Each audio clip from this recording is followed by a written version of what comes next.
Okay, my last part, and I got one with Carla. Okay, we talk about housing, single people needs housing, and isn't there a major drug problem? Like you used to be a former, you used to be on drugs, you used to be on Dilaudid, cocaine, I'm everything. on methadone now. Methadone now.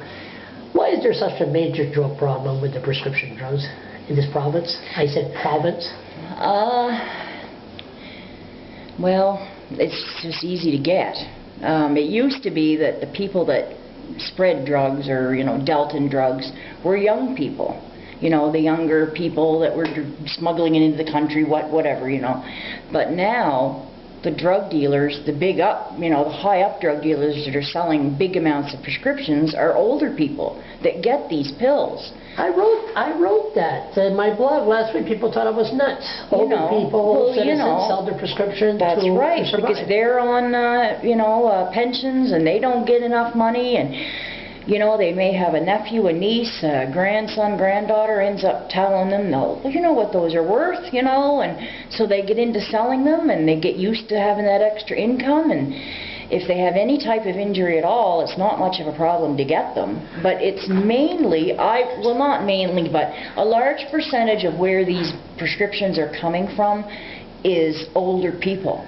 Should the government pass a law that doctors monitored these old people, check them if they're taking the pills? I think they should, yes. But they say under the Privacy Act, they say they can't. I know, but I think that anyone that gets a prescription for Dilaudid, say, they could be called in at any time for a random drug screen, urine screen.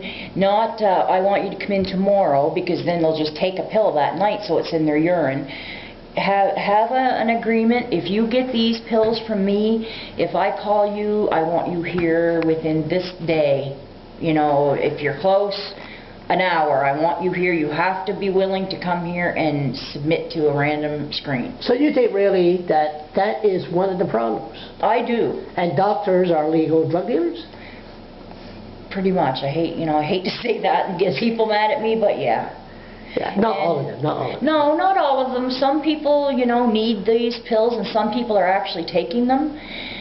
And for those people, and that's the problem, because these things, it ends up being a hassle for those people that really are using them for what they're supposed to. So if these things get passed, if laws to be monitored, and then it's a pain in the butt for those folks that are really doing what they should with their prescriptions.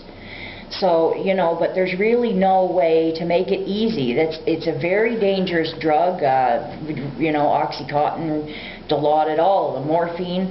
They're dangerous drugs, and they should be treated that way. Is there a lot of people coming from St. John and Moncton to be on the methadone list? Did you hear that? Well, they have their own programs there, but I've been told that the list in Moncton it's not that it's so long, but they don't take new patients that often, so people do go to other cities. It used to be that Moncton was the only place that had a clinic, but now there are, in other cities. But some people say that it's faster to get on it in Fredericton than it is other cities. I got to stop talking to you, Carla. I think we're going to have enough.